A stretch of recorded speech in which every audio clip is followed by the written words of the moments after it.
And 60,000 in reserve. तो अब हमने इसे क्या करना है, इसे हमने they decided distribute these balances before any change। मतलब चेंज से पहले वो इन बैलेंसेस को डिस्ट्रीब्यूट करना चाहते हैं। तो अब हम क्या करेंगे जिससे हमारा इस चीज़ का सोल्यूशन हो जाए। तो हमने करना क्या है, हमारे पास दो बैलेंसेस हैं, मैंने आपको बताया, एक तो डेबिट और एक क्रेडिट, क्योंकि प्रॉफिट एंड लॉस के साथ हमें डेबिट गिवन है और रिजर्व का बैलेंस हमेशा होता ही क्रेडिट है, मैंने ऑलरेडी आपको बता रखा है। और अब हमने इसे कैसे करना है ये देखिए आप। जो तो हमें बैलेंस डेबिट गिवन है उसको तो हमने करना है क्रेडिट, मतलब जितने भी पुराने पार्टनर्स हैं, A's capital account debit, B's capital account debit, C's capital account debit, to profit and loss account.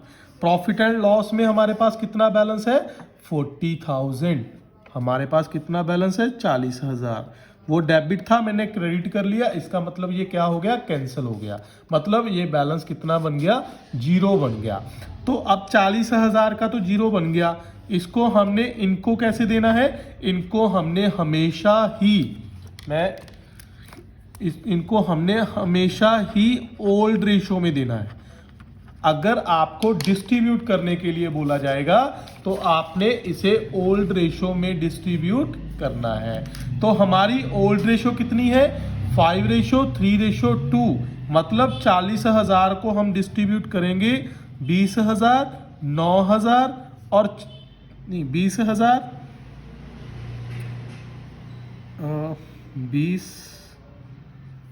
12,000 और 8,000। ये बन गया हमारा प्रॉफिट एंड लॉस का ट्रीटमेंट। लेकिन उसके बाद रिजर्व है, उसका बैलेंस है हमारे पास क्रेडिट। तो हमने क्या करना है, reserve account debit, reserve account debit to A's capital, to B's capital, to C's capital. रिजर्व का बैलेंस कितना है हमारे पास, 60,000, 60,000। और इसका बैलेंस हमारे पास क्या था पहले, क्रेडिट। अब मैंने क्या कर लिया, इसे डेबिट कर लिया। तो अब डेबिट कर लिया तो इसका मतलब ये क्या हो गया, 0 हो गया। अब इसको डिस्ट्रीब्यूट करना है ओल्ड रेशो में। ओल्ड रेशो कितनी है, 5:3:2। तो इसको डिस्ट्रीब्यूट करेंगे, कितना आ गया, 30,000, 18,000 एंड 12,000। तो ये बन गया हमारा ट्रीटमेंट। अगर हमें क्या गिवन हो, distribute the balances before any change. अगर हमें गिवन हो कि हम अपने बैलेंसेस को डिस्ट्रीब्यूट कर लें तो हमने ऐसा करना है। अगर सपोज दोनों के दोनों बैलेंसेस ही, मैं एक एग्जांपल और ले लेता हूं, उसमें ही थोड़ा सा चेंज करते हैं कि अगर प्रॉफिट एंड लॉस जो हमें डेबिट गिवन था ये ना दिया होता, मतलब डेबिट ना दिया होता, तो हमने प्रॉफिट एंड लॉस को क्या मानना था, क्रेडिट बैलेंस। तो इसका मतलब क्या हो जाता, प्रॉफिट एंड लॉस, इसका मतलब क्या हो जाता, profit and loss and reserve both are credit, both are credit. तो हमने क्या करना था, हमने एक ही एंट्री डालनी थी। फिर क्या एंट्री आनी थी, रिजर्व अकाउंट डेबिट, क्योंकि दोनों ही क्रेडिट थे तो दोनों को ही हमने डेबिट करना था। Profit and loss account debit कितना, 60,000 and 40,000 to A's capital, to B's capital, to C's capital. तो इसको हम डिस्ट्रीब्यूट करेंगे, कितना आ गया, 50,000, 30,000, 20,000। तो ये बन गई हमारी कंबाइंड एंट्री। लेकिन यहाँ पर हम कंबाइन नहीं कर सकते थे। उसका रीज़न क्या था? उसका रीज़न यही था क्योंकि एक में कैपिटल अकाउंट डेबिट हो रहे हैं और एक में क्रेडिट हो रहे हैं, तो कुछ भी सिमिलर नहीं था, इसी वजह से हमने अलग अलग एंट्री डाली। इसमें सिमिलर था, दोनों में कैपिटल अकाउंट क्रेडिट होने थे और दोनों के दोनों ये बैलेंस भी डेबिट होने थे, इसी वजह से मैंने इसे ऐसे करवाया आपको। इन केस अगर हम केस की बात करें सेकंड केस हमारा क्या था? ओनली एडजस्टमेंट एंट्री पास। मैं आपको इसका ट्रीटमेंट अब बताता हूं। इसका ट्रीटमेंट क्या है? If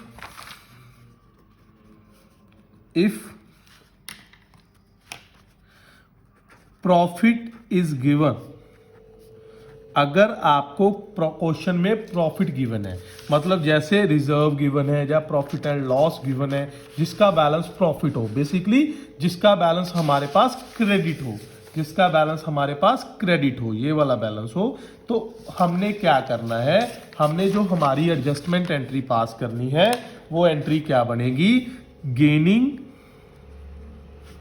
gaining partner account debit, जो हमने गुडविल में डाली थी, टू सैक्रिफाइसिंग पार्टनर, जैसे हमने कल गुडविल में डाली थी। और अगर इफ लॉस इज गिवन, अगर लॉस गिवन है तो हमने एंट्री क्या डालनी है? सैक्रिफाइसिंग, उल्टा हो जाएगा, sacrificing partner account debit to gaining partner. Sir ऐसा क्यों किया आपने? ऐसा इसीलिए किया क्योंकि हमने क्रेडिट किसको करना है? जो पार्टनर गेन करेगा, ठीक है, जो पार्टनर को पैसा मिलेगा, बेसिकली जिसकी कैपिटल इंक्रीज होगी। तो अगर किसी के पास लॉस है, हम ये एंट्री क्यों डालते हैं? सबसे पहले तो हम बात करेंगे इस बात पर, हम ऐसी एंट्री क्यों डालते हैं। मान लो जैसे हम अभी इसी क्वेश्चन की बात ही करते हैं, लाख रुपया बैलेंस है, 1 लाख रुपए प्रॉफिट का बैलेंस है। अगर हम इस एंट्री की बात करें, ए को कितना मिल रहा है? 50,000, 30,000 एंड 20,000। इनको तीनों को इतना प्रॉफिट मिलना चाहिए था, लेकिन जब रेशो चेंज हुई, रेशो चेंज होकर क्या बन गया? 5:2:3। मतलब जो इसका शेयर था सी का, वो बी के पास आ गया, बी का शेयर सी के पास चला गया। तो इसका मतलब क्या हुआ? अगर हम इस प्रॉफिट को फ्यूचर में जाकर डिस्ट्रीब्यूट करेंगे तो ए को तो सेम ही मिलेगा, लेकिन बी को कितना मिलेगा? 20,000, और सी को कितना मिलेगा? 30,000। डिफरेंस आ गया। ये क्या हो गया? बी को मिलना तो 30 चाहिए था, लेकिन मिल कितना रहा है? 20,000 फ्यूचर में जाकर। तो बी और सी के बीच में सेटलमेंट क्या होगी? जो 10,000 सी को फ्यूचर में जाकर ज्यादा मिलना है, वो आज ही सी बी को दे देगा। तो इस एंट्री में 10-10 हजार से वो एंट्री बन जाएगी। आप मेरी बात को समझ रहे हो? मैं आपको दोबारा रिपीट करवाता हूं। पुरानी रेशो के हिसाब से किसी को कम पैसे मिलने थे, किसी को ज्यादा मिलने थे, और फ्यूचर में जाकर हो सकता है जिसको कम मिलने थे उसको ज्यादा मिल जाए और ज्यादा मिलने वाले को कम मिल जाए। तो जो ज्यादा कम का इशू है, जो ज्यादा कम का डिस्प्यूट है, वो हमने ऐसे सॉल्व कर दिया कि जितने पैसे उसको फ्यूचर में जाकर ज्यादा मिलने थे, वो पैसे आज ही उसने उस पार्टनर को दे दिए जिस पार्टनर ने उसे सैक्रिफाइस किया है। इसी वजह से हमने इस एंट्री को पास किया। लेकिन अगर लॉस गिवन है तो लॉस ज्यादा मिलेगा। मान लो राम है, अगर यही लॉस होता तो इसको 10,000 लॉस ज्यादा मिलता, 10,000 लॉस ज्यादा मिलता तो इसको अपनी जेब में से पैसा देना पड़ता। जेब में से ये पैसा क्यों देगा? क्योंकि कमाया तो तब था जब बी को ये लॉस मिल रहा था। तो इसी वजह से बी आज ही उल्टा हो गया ना, पहले सी बी को पैसे दे रहा था, अब बी सी को पैसे देगा। इसी वजह से इस एंट्री में उल्टा आ जाएगा। तो अगर हम बात करें, हमारी रेशो कितनी थी? 5:3:2। आप कितनी है? 5:2:3। तो अगर हम सैक्रिफाइसिंग एंड गेनिंग निकालेंगे, X Y and Z, X का है 5/10 माइनस 5/10, 0 आ गया। उसके बाद आ गया 3/10 माइनस 2/10, इसका आ गया 1/10, और इस जेड का आ गया 2/10 माइनस 3/10, मतलब -1/10 का इसने क्या कर लिया, गेन कर लिया, और इसने क्या किया, सेक्रीफाइस किया। तो जो गेनिंग पार्टनर है वो क्या करेगा, क्योंकि हमारे पास दोनों ही प्रॉफिट गिवन है, उसे हमने क्या करना है, डेबिट करना है। जेड्स capital account debit to Y's capital. हमारे पास प्रॉफिट कितना है, 1 लाख टोटल। 1 लाख का हम क्या करेंगे, 1/10, जो हमने कैलकुलेट किया सैक्रिफाइसिंग और गेनिंग में। तो 10,000 हमारा आ गया, जैसा कि मैंने आपको पहले बताया है कि 10,000 का डिफरेंस बन रहा था, वो हमने यहां पर सॉर्ट आउट कर लिया। इन केस अगर हमारे पास एक प्रॉफिट हो और अगर एक लॉस हो, मान लो जैसे 60,000 का प्रॉफिट था पहले ही केस में और 40,000 का लॉस था, ये है लॉस। तो हम क्या करेंगे, हम नेट बैलेंस निकालेंगे। नेट का मतलब क्या है, प्रॉफिट माइनस